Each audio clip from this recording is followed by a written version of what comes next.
This is where we have our quarterly meetings, and I'm always bemoaning the fact that it's not as well attended today as well attended, so thank you very much. I also usually have issues that people want to ask questions. I don't think that's going to be a problem today. We have a few minutes of opening remarks, and then we'll get to your questions. First of all, I think you all know we have some serious financial issues. And I want you to know that I take full responsibility of that. It happened while I was here, and I also take full responsibility for helping lead and chart a pathway forward for us to get to better financial health of the university. This is a university-wide problem, and it's going to take all of us working together, and I very much look forward to working with everyone in the university to get us back on a positive trajectory. I think many of you have met John Arnold. He's been in many meetings. He's on loan to us from the Board of Regents. Thank you, Chair DuVal, for that. And John will have a presentation that'll go through and review where we've been, where we are now, and where we're going. I also would like to thank Regent DuVal for being here today, for his engagement, for the board's response to this, and I can tell you they're very engaged. And Regent DuVal, I appreciate your support and you and the board taking this seriously, and we look forward to working with you and the governor in the weeks and months ahead to solve these problems. So with that, I would like to invite Regent DuVal to make a few comments. Thank you, President Robbins. Let me begin just on a personal note, because I can't help myself. I can't help reflecting on how much this piece of land means to me and my family as the son of the founding dean of the medical school, to be looking out this window with such enormous pride and knowing how much this university has meant to my family. I just want you to know that above all else, this is a special and great place, and I am honor-bound and committed to assure that it will remain a special and great place. But ladies and gentlemen, faculty, staff, and guests, last fall, as you know, the board's financial oversight process detected a precipitous decline in cash on hand at the University of Arizona. The board took immediate action. First, we asked the president to provide us a remediation plan in December. Second, we immediately adopted financial oversight enhancements and new expectations for all three of Arizona's public universities to guide financial processes and board governance, to give us the tools to make sure that this never happens again. The board is now asking this president, President Robbins, to accept this responsibility, accelerate his work, and fix this problem. It happened under his leadership, and we expect him to fix it. We also want to provide the people and the resources to help him succeed.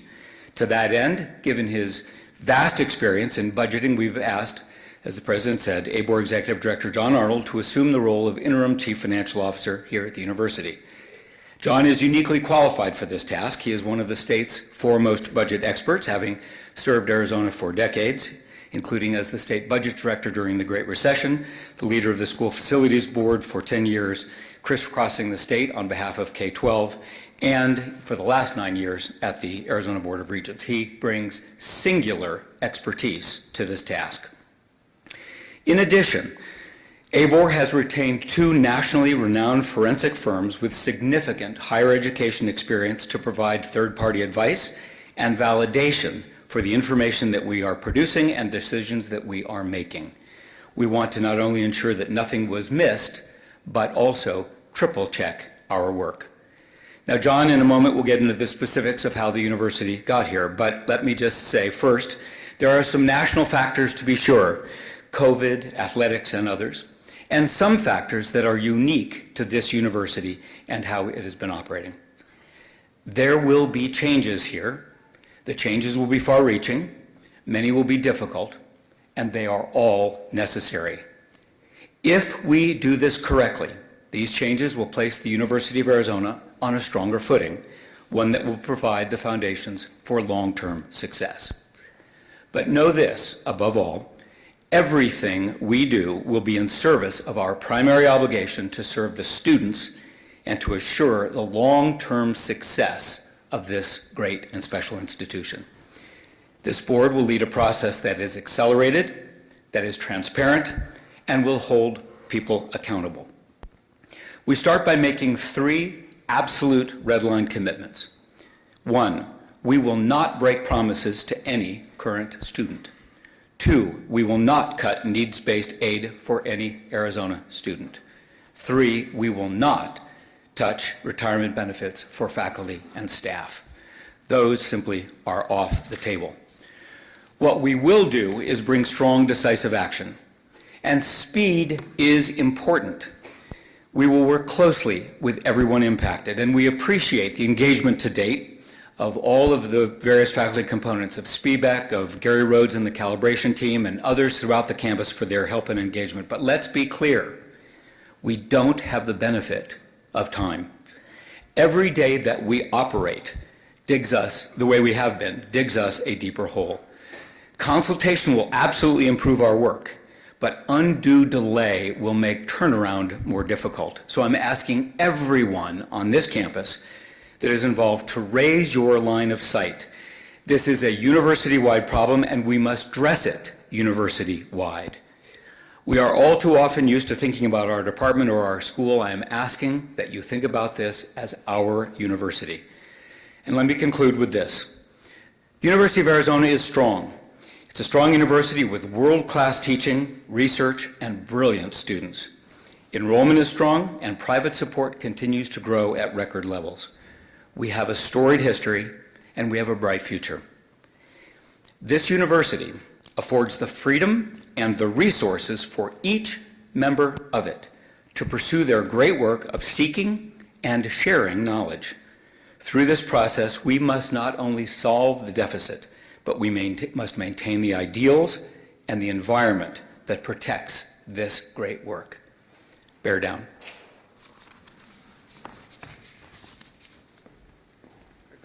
Thank you, Regent DuVal. And now I'd like to ask John to come up and go through a slide deck and a presentation that outlines where we are, where we're going, and what kind of financial discipline we're going to need to move forward. John?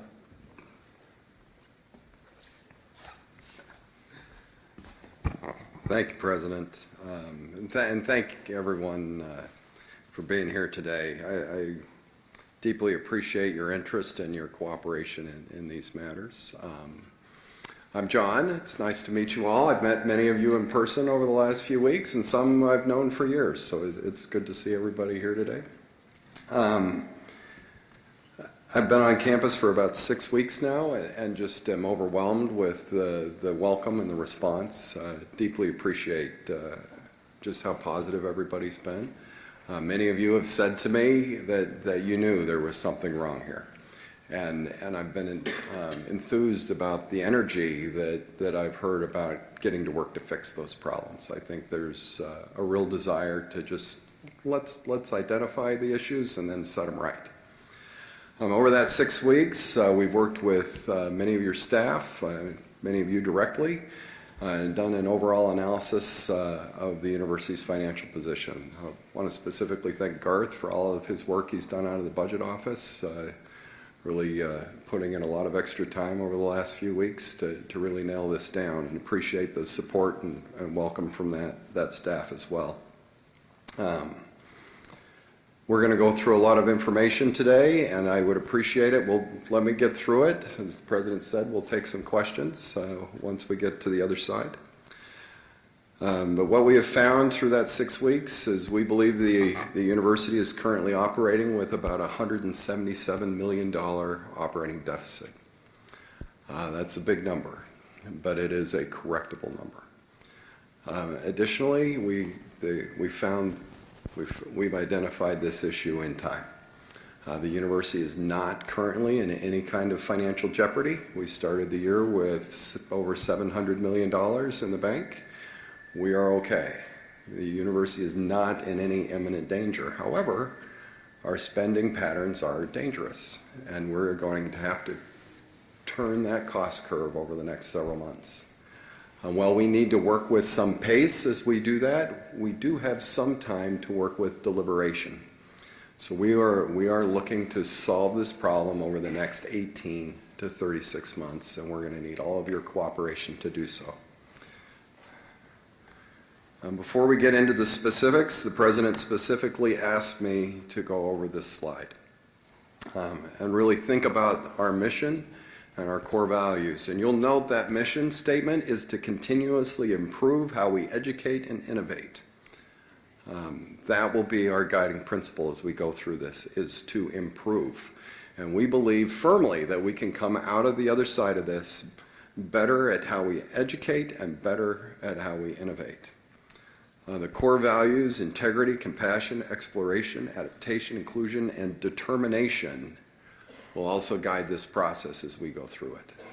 We're going to need all of those qualities to get to the end, especially maybe that last word, determination. So let's again get into this. What we're going to discuss is how we got here, what happened, and really two questions there. How did we get to this financial position, and why didn't we know about it earlier? And two, where exactly are we? Where exactly are we today? And then what are our immediate next steps? Let me just give a word of caution. We're going to use a lot of numbers. I wish I had another 2 months, 6 months to drill down and really define these numbers, but we don't. We need to give some information out now. And the President felt it was very important that we be as transparent as possible. These numbers are going to change over the next several months as we identify more information and dig into them a little bit deeper. It's the nature of forecasting. Every single forecast ever produced was wrong, and this one is too. But we've been very careful, and we've calculated, that $177 million from 3 different directions, and we feel pretty comfortable. They're all coming out about the same range. So we feel pretty comfortable that the university has a problem in that general scope. So how did we get here? First, the university has some structural problems. Over the last 10 years, the university has used 3 different budget models. We started off, we were using a standard incremental budgeting process. Then we moved to responsibility-centered management, RCM, as I think you all know, and then on to AIB. RCM and AIB are revenue allocation models. They're not really budget models. And what the university saw over the last 10 years is a disconnect between cost and resource allocation. We're allocating resources based on activity, but we weren't really thinking about what does it cost to produce those activities. And so we are misallocating the resources we have on campus today. There is lack of a unified structure across campus. Decision-making and authority is really pushed down to some of the lowest levels around campus. And that model works. It's fine. A lot of universities use that same kind of model, but that type of model has to be supported by intense and appropriate reporting, both from those dispersed offices back to the central and from central out to those dispersed offices, so that the decisions that are being made all across campus can be in context of what's going on with the overall campus instead of being made in isolation. And that lack of reporting is really what hid the overall spending problems that the university had. There was no central warehouse to really see all the spending patterns that were going on across the campus. The university, beyond the structural problems, the university has a revenue problem. Over the last 8 years, we've seen significant growth in institutionally funded financial aid, moving from $189 million in fiscal 18 to a projected $362 million this year. There's 2 reasons for that growth. I see many of you taking notes. Just so you know, we're going to make this slideshow available to everyone, but please continue to take notes. That's good practice. So I talked to some faculty members recently, and they said they're having to teach kids how to take notes, that they just don't come in with that skill set anymore. Anyway, back to institutional financial aid. 2 reasons why that really drove this growth. One, as part of the strategic plan launched back in 2018, There was a deliberate effort to increase the merit level of the Arizona classes. And that was successful. We've seen increases in the merit level of the students who are applying to and being admitted to the university. As part of that effort, we redefined our merit aid structure. We made it very clear how merit aid works, and we made it automatic, meaning if you meet those thresholds, you get the scholarship. Number two, there are realities in the higher education marketplace. Demand for higher education is softening.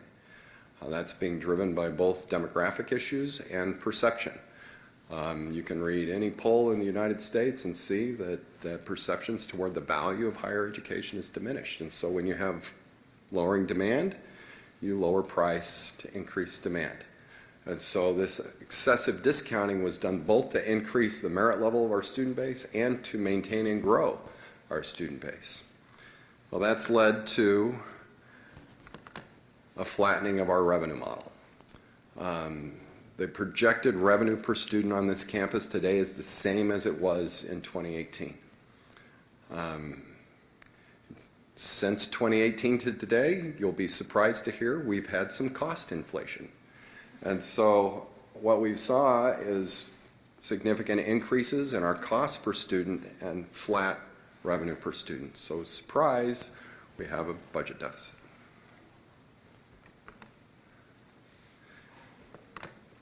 While we were out of balance with cost growth and flat revenues, the university also decided to invest in being better.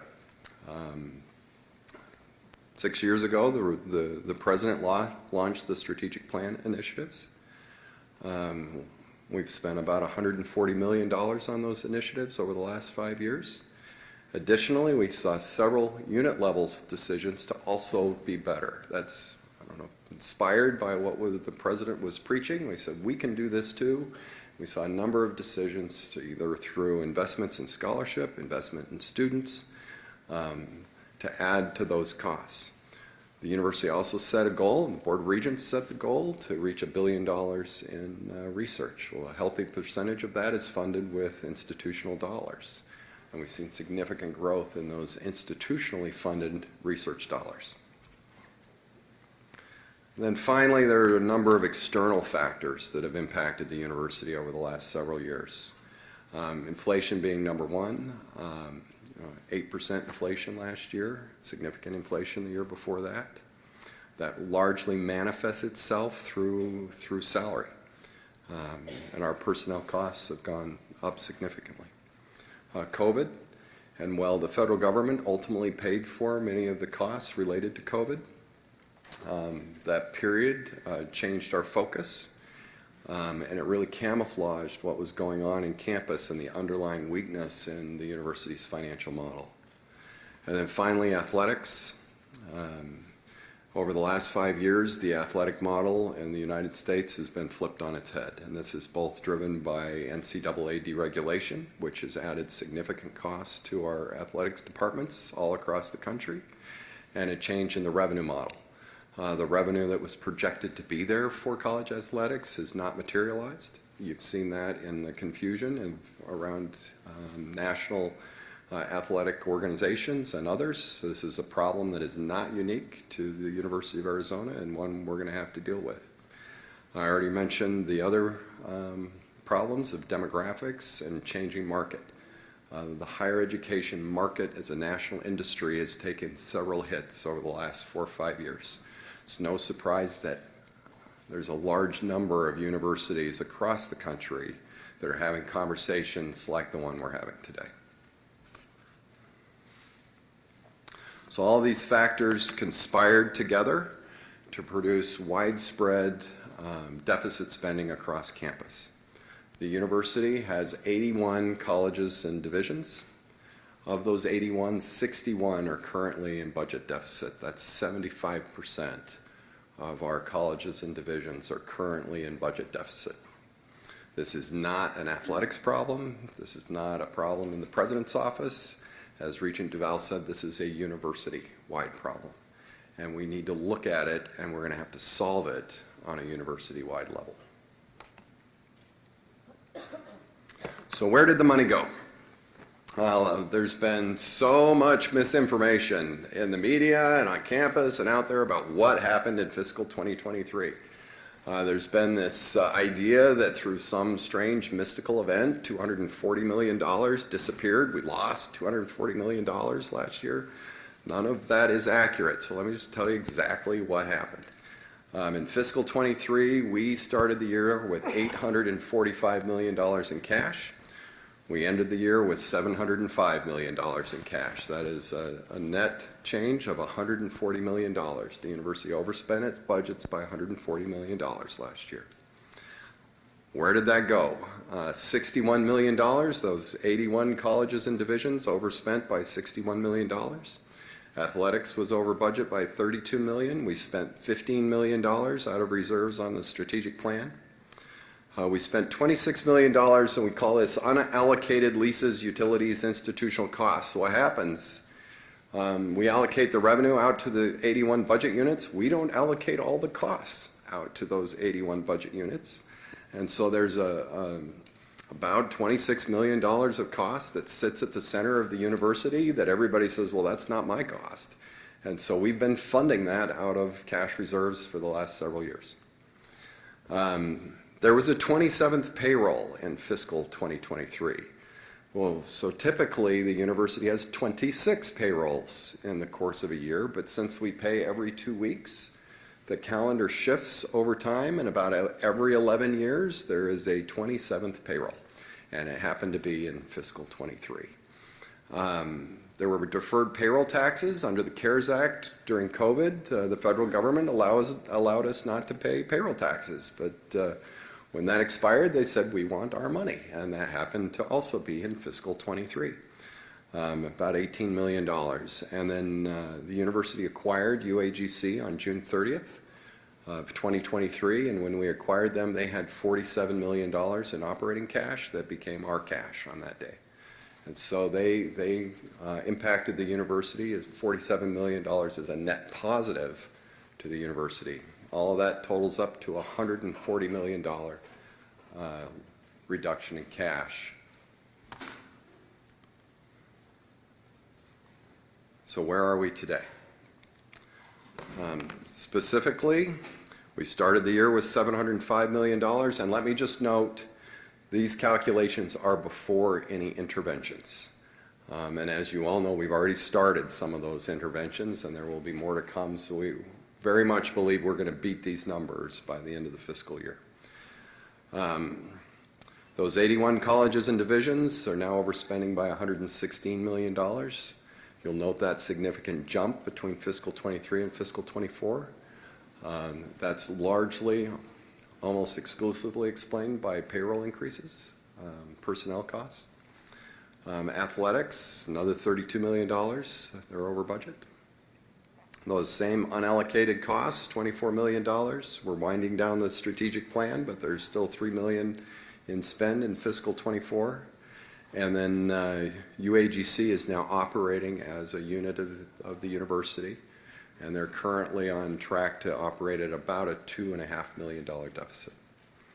In total, that's $177 million. I threw 10% in on that number just because there are a lot of unknowns out there. And let's face it, 18 million bucks on a $2.7 billion budget ain't a lot. So the target I have in my head is $195 million.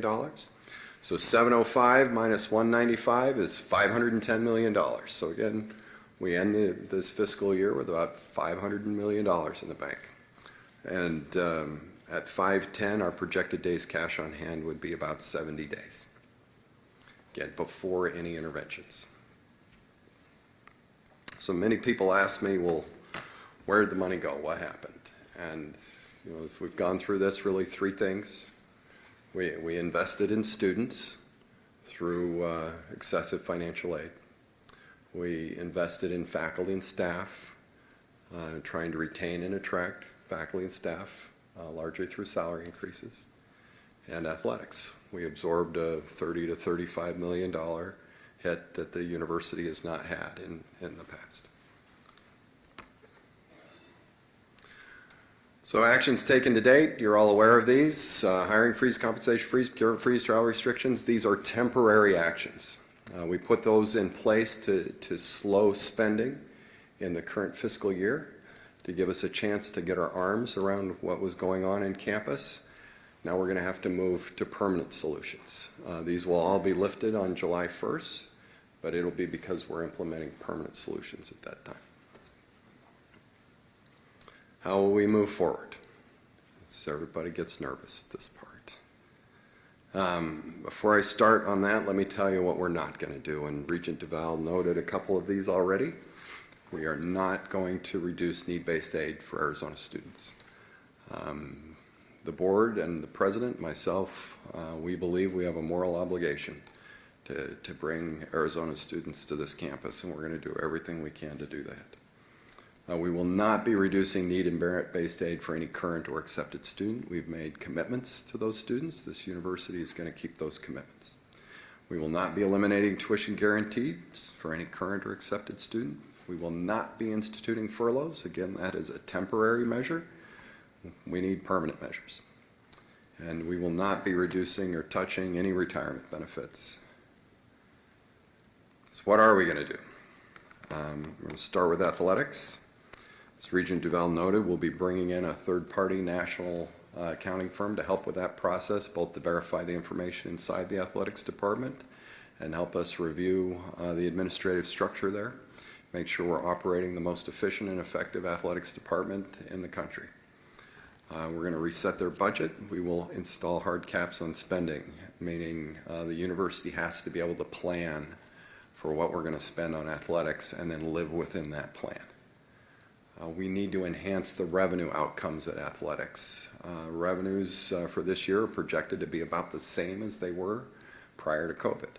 Now there was a significant dip in revenues during COVID, but we haven't seen any sustainable revenue growth in athletics for 6-7 years now. We need to get after that and see if we can change that. Does that mean the cost of hot dogs at McKell are probably going up? The answer to that is yes. But ultimately, we're going to have to set some long-term goals about what we want out of the university athletics. And then we're going to have to be realistic about funding those goals. The idea that athletics can operate as a standalone, self-sustaining unit of the university moving forward is probably not realistic. So we just all need to decide. I think it is a community conversation led by the president and the board. So what do we want out of this program? And then we're going to have to be realistic about what that costs. And let me just say, we love our student athletes and are so proud of all the work and time and effort that they put in. They represent this university with pride and distinction, and we do not want to mess with that student experience. We're going to start with the administrative side of athletics. That's what we're talking about here. We're going to try to protect those students. UAGC. We need to increase the efficiency and effectiveness of UAGC. And to help us do that, we will be bringing in, again, a third-party accounting firm that can go in and verify the information in UAGC and then help us through this transition process as they become part of the University of Arizona.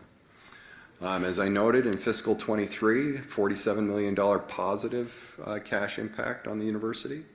In fiscal 24, their projected revenue stream is just under $230 million.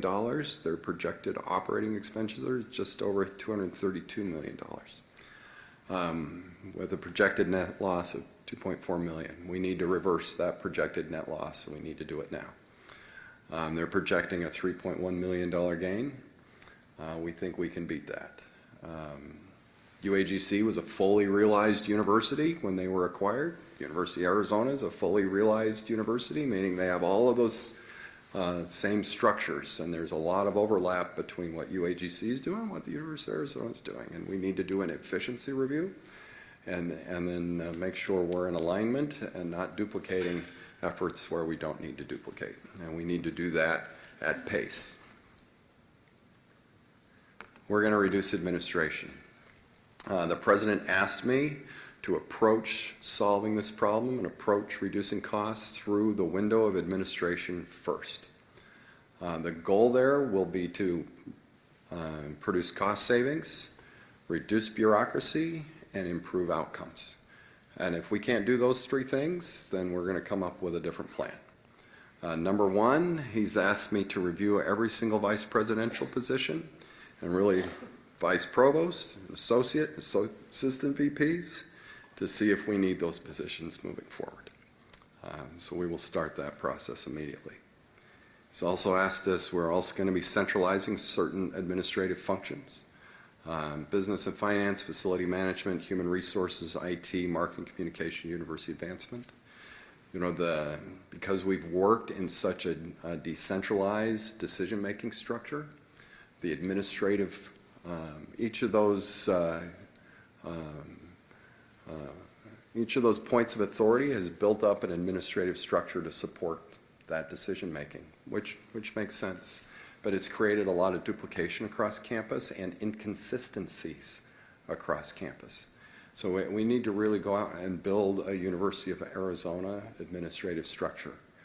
And we'll be working with you over the next several weeks to what that exactly looks like. That doesn't mean we're going to pull every single body into the central, you know, you're still going to need to be serviced, but we need better outcomes than what we're getting. IT is a great example. We have about a 30-70 spend right now, where 30% of our IT expenditures are central, 70% are out in the units. What we're seeing is inefficiencies in procurement and security risks and excessive costs. We probably need to reverse that, so it's a 70-30, which will have better outcomes and reduce costs. And then we need to improve our transparency. We need better budget management, and we need better communication, so that Central knows what you guys are all doing, and you guys know what we're doing, and you all know what each other is doing. And so when you make a decision, you can see how it impacts everything else on campus, how it impacts the whole of the university. We need to right-size college and division budgets. As I noted, we're misallocating resources, and 61 of our 81 units are in deficit spend. So that means some of you are going to need more resources to do what we've asked you to do. Some of you, we're going to have to ask you to do less. I do not believe in across-the-board cuts. We are not going to do across-the-board cuts. But I also know that you are making decisions right now and in the next few weeks that's going to impact fiscal 25 spend. And so I am giving you an operating parameter, a planning parameter within which I want you to work over the next few weeks until we can get with you and develop a fiscal 25 budget that's real. It's the operating parameter. I want you to assume your costs, your fiscal 24 costs, not your allocation through AIB, but your actual fiscal 24 costs are going to be reduced by 5% in fiscal 25. And again, over the next few weeks, we're going to meet with each of you, and we're going to talk about reality. And when you come to meet, we want you to come in with a 5, 10, and 15% reduction scenarios that can be implemented over the next 18 to 36 months. I'm not saying we're adopting those, but we need to see what are our options out there to pull costs out of the university. Many people have asked me, well, if we're not doing AIB, what will the budget model be? The answer to that is, I have no idea. Fiscal 25, we will go through a cost restructuring process. I'm hoping by fiscal 26, we can have a budget model back in place that is predictive so that you can operate in a known environment that provides the appropriate incentives. I think it's going to take us several months to go through that process. And so I don't want to say what it's going to be because I don't know. Let's go work on that together and figure out what it's going to be. To help us through all of this process, we have engaged Huron Consulting. They have a number of budgetary tools that will help us go through this process. Finally, we are going to do a faculty, and this should really read faculty and staff workload review. One thing I've heard over and over since I've been here is that our faculty and staff are overworked. The $177 million is a known cost. We also want to dig out those hidden costs, and unsustainable staffing models are ongoing costs to the university that we need to be aware of. And so we're going to do a workload review and just see where we're at. Are our staffing models correct? And if they're not, then we're going to have to address them. And we're going to have to, in addition to cost reduction, we need to address the revenue side of the ledger as well. As I noted, we need a new financial aid model, and we'll be working on that over the next several weeks. Again, we are not going to change any currently offered financial aid, but as we move over the next several years, we need to put hard restrictions on what we're going to do on the financial aid side, and put budget limits on that so that, again, the university can plan for what's going to happen instead of being just subject to market whims. We need to enhance summer and winter revenue. We have a fantastic set of assets on this campus, and we need to maximize the revenue that these assets are generating. And then finally, we need to look at auxiliary revenue opportunities across campus. We're just starting that process, but we think there are opportunities there where we can enhance revenue in the near term. We are not looking to jack up tuition or all of those other things in the near term. And in some ways we can't because of the restrictions that are on us, but we do need to look at the revenue side of the model. So immediate next steps. We're going to centralize facilities management immediately. We have to become more efficient on how we're using our facilities. So I've asked Ryan to work with us on doing a space utilization study, and then we will be making changes. That means some of you are going to move, some of you are going to have your space reduced, etc. We need to get out of any leases that we don't need long term, and we need to be smarter about how we're using the assets we have. We're going to centralize human resource operations. That'll be done by March 4th. We're going to centralize IT operations. Again, that'll be done by March 4th. And then we'll start the budget process. I said February 1st through April 15th. My youngest daughter is a senior in high school. Garth has younger kids, so we're fighting about this timeline right now. But we're going to get through it as quickly as we can so we can give you a hard fiscal 25 budget that you'll be expected to live in. But again, it'll be a realistic budget. We are not going to solve the university's budget deficit all in the next 6 months or really all in the next 18 months. We really need to think over the next 36 months, but we have to take a pretty good step towards that in fiscal 25. And then the new budget model in place by January 1st. This process, we're going to build a transparent process, so there will be consistent reporting out to campus. We're going to establish performance metrics so we can see if the things we're doing are effective. And we will have an accountability process, and that starts with me. And let me just say a moment, just one thing about that. I am going to make mistakes.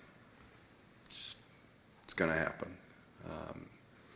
I know a lot about budget. I know a lot about the state. I've worked with the board for about 9 years, but you all know so much more about this university than I do. The key will be identifying and correcting those mistakes as quickly as possible. So please, I expect your feedback. I welcome it. But I'm also asking for your patience and your cooperation as we move through this process. And that is the end of today's story. President, thank you. Okay, John, thank you very much for what I know for everyone is a very sobering message. I want to thank Provost Marks and John for working together. Regent DuVal for you being here and the support and engagement from the board. And I just wanted to now open it up for questions, but before I do, I want to say that Even though the headwinds are strong, I think that this is a very solvable situation. This is one of the greatest research universities in the world. We are going to find a way to solve these problems together. We're going to do it with integrity, compassion, and determination from our core values. And we're going to do it with transparency and collaboration and cooperation. It's going to take all of us to solve these issues. So with that, I would like to open it up for questions. And I'm remiss in welcoming all the individuals who are joining us remotely who could not be here in person. So I don't know if there are microphones that can be distributed. If you just don't have a microphone, I'll try to repeat the question so people online can hear. Joellen, Professor Russell. Oh, Joellen's good. What I didn't see is what values, whose values would be used to be doing this right sizing. If it's just efficiency, that makes no sense. We have profound value in things that don't make a lot of money that we agree we need. So whose values? And I'll just note that the current array up front here is not particularly representative of our community. Yes. Good question. I think maybe you had a microphone so everyone could hear it. I think it's going to be a collaborative process. The thing that we will focus on and never waver from, investing in student success, investing in faculty and staff to make sure that you have the resources to do the great work you're doing. There are a lot of things, as John said, we're starting with administration. I've heard a lot about administrative bloat. That's where we're starting. But a lot of these efficiencies are things that we've talked about now for at least 6.5 years I've been here, which is trying to get efficiencies in all the things that John outlined, HR, IT, facilities, those things.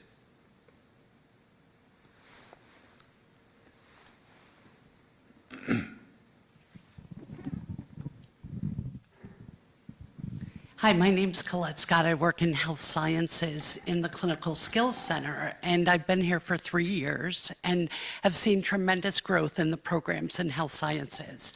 We still have more growth coming, and I'm trying to decide what do we say no to if we're not replacing staff that we're losing and we continue in the same space. This idea of growth changes. And so what do we start saying no to? How do we retain the staff when we're asking them to do more with less? And how does that account for the budgeting? It's just a difficult time that every department is probably facing, but we're not good at saying no. We might be at one level, but then the expectations of the programs and the needs of their students become their priority. And it's a difficult situation right now. Yeah, you raised many good points there, and I think working with Provost Marks and John Arnold over the next coming weeks to get the budget set for next year, and then working with shared governance, faculty, staff, students, to then finalize what the budget process, as you've heard from John say, will look like going forward. I think we have to make the decisions about decreasing administration, increasing efficiencies. You heard John announce some of the changes that'll be made. Those will be debated because we've debated certainly the IT question now for a long time, but we're going to have to go forward and do this. We also have to be mindful of trying to have the resources available at the budget level. So that's departments, that's across all colleges, to make sure that we retain the people that we need to do this work. And so that'll be an ongoing process over this spring, and then into next fall, thinking about what the budget system would look like going forward. A true budget system, not a resource allocation system, but a budget system that are transparent and honest about what the costs are to deliver the services that we need delivered. I think I saw Dean Snellman, and then in the back, and then here. Rick.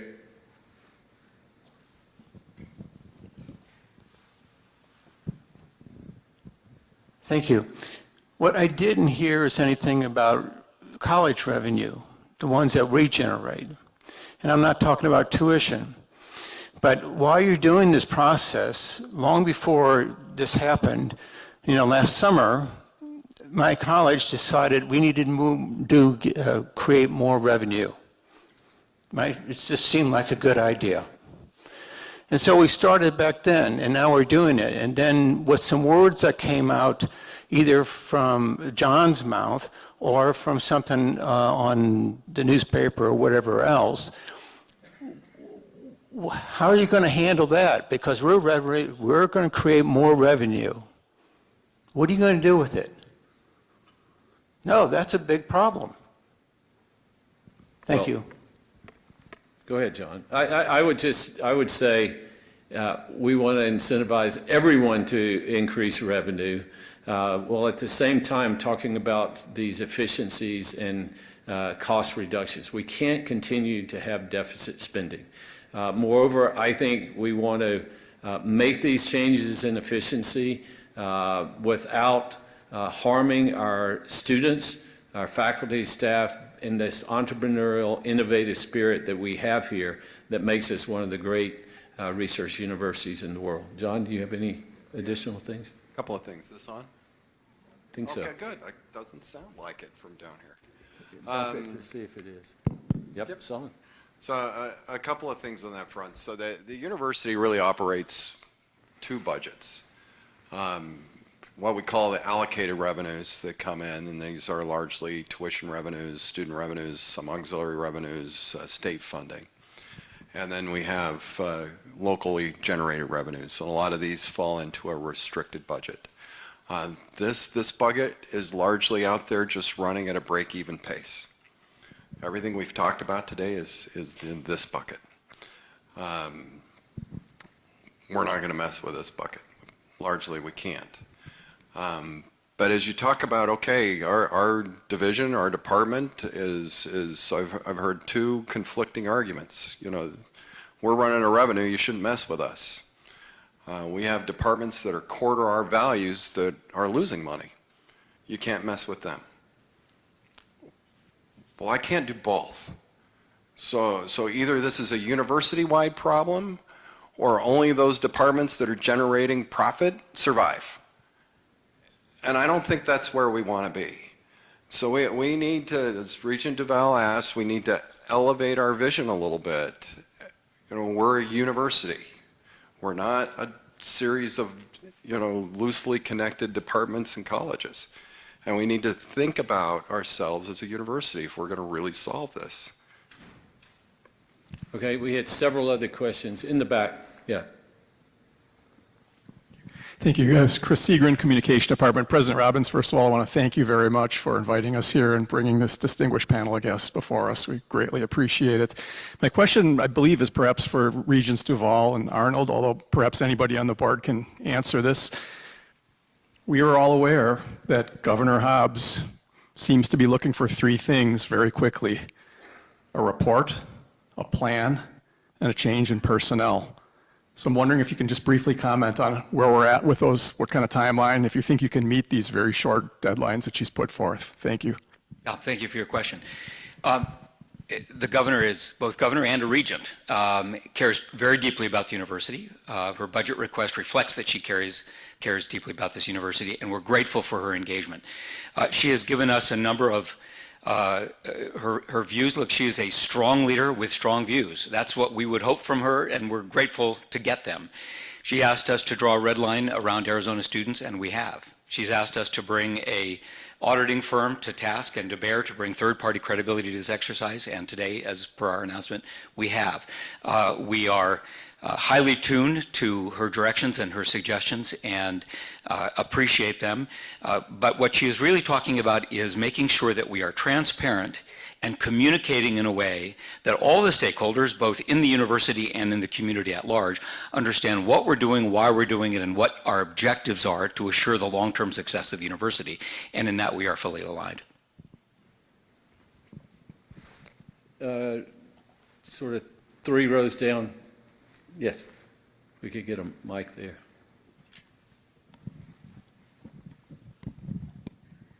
Thank you, President Robbins. I'm Melanie Madden, the chair of Staff Council, and I think I heard there are 3 accounting firms being retained, one for athletics, one for UAGC 2, and then one for central admin. So I guess the question that I know that staff representatives are going to ask me is how much is that costing, and is that coming from UA institutional? Don't have the final budget yet. John may, but I don't. It's 2 firms, and it will be paid for by ABOR. This is an ABOR-led project to make sure that we have the kind of independent credibility that the governor and the public is seeking.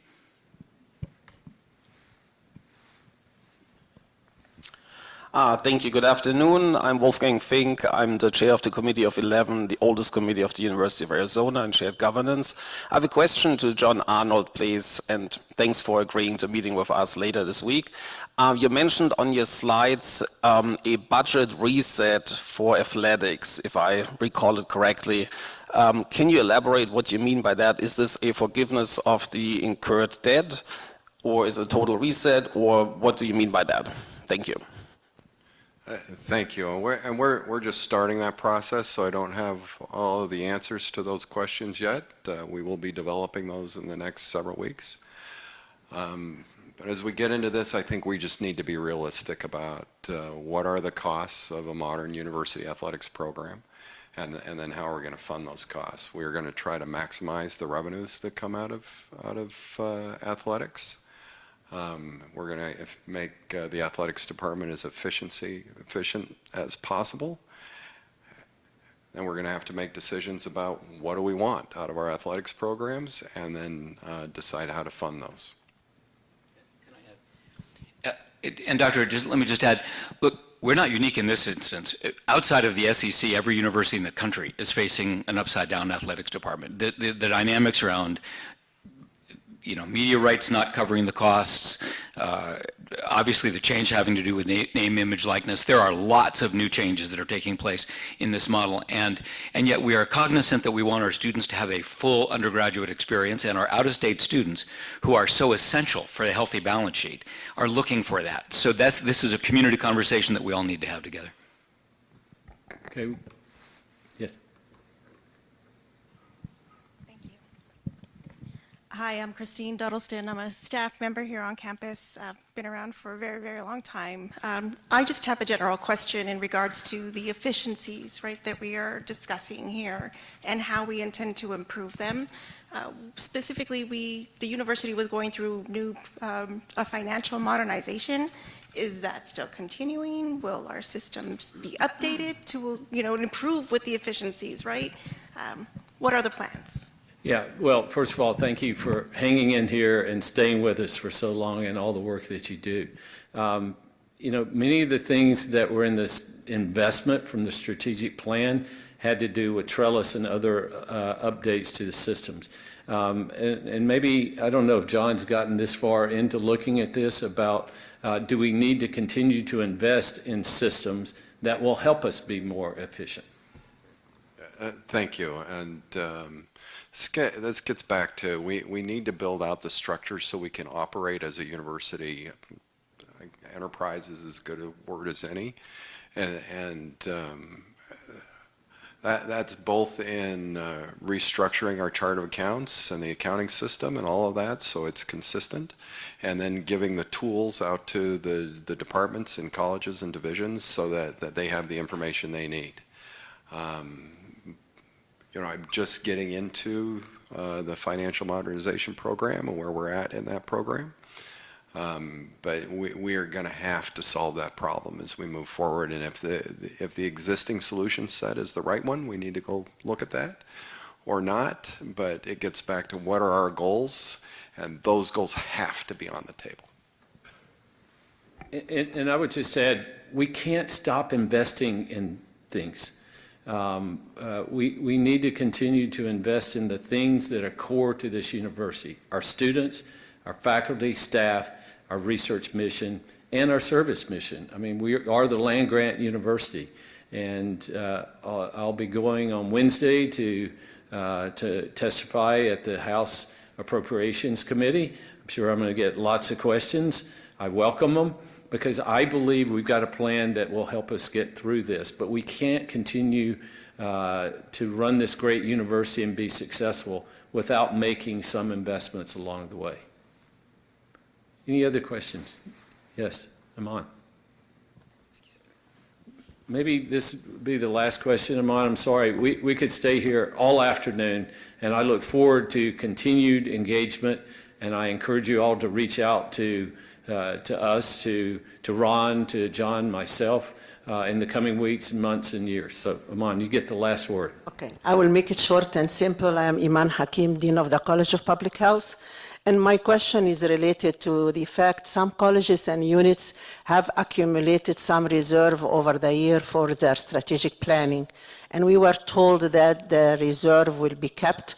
We will follow the whatever budget, but the reserve will not be taken away. So I just want to ask John, is this still the case or there is different plans? Thank you. Great question. So the $704 million, 700 million, I can't remember the exact number, is allocated out across all the budget units that we talked about, and it sits there as your cash reserves. And we have a number of departments that are deficit spending that have spent through their cash reserves. So they're actually negative cash reserves out there. So when they're spending those dollars, the cash reserves that are held at the College of Public Health or wherever else are automatically being drained. We need to stop that. We need to stop that. I do believe a cash reserve should be held at the department level, at the college level. What we need is better communication between the departments, central, on your plans for those cash reserves. The Board of Regents is looking at policy that is going to put in some of those controls and communication and make those requirements across all three universities. We're currently working with them. I think all three universities are working with the board office to make sure that language is appropriate, to give you the freedom to go out and invest and make strategic advancements in your own colleges and divisions, but also so it's done in a way that everybody knows what's happening and what the plans are, so that overall university cash remains at a stable level. Yeah, and I would end by saying I am a strong believer that every department, every college, every unit should have strong reserves. And my hope is that by stopping the deficit spending we have in the structural deficit, we can allow the units and colleges to have those strong reserves to invest in strategic things that they need to do that are going to be important for us to continue on our continued rise as one of the leading research universities in the world. So with that, I think I'll thank you all again for being here. This is just the beginning of, as I said to John, we needed to take our time, starting late October, November, trying to diagnose what the problem is. We've got financial health issues, but we've got to diagnose the problem correctly so that we can then come up with a plan for a treatment strategy that will get us in better financial health. So I would ask you all to be, I know there's a lot of angst, I know there's a lot of concern, even anger, and I would ask you to be patient and to work with us. We look forward to collaborating, to working with all of the faculty, staff, our students to get this right, and I'm confident that we will. So we'll be obviously speaking, now that we've got the diagnosis, we'll all come together because it's going to take us all to execute the right treatment plan. Thank you. Have a good rest of your day, and I appreciate you being here.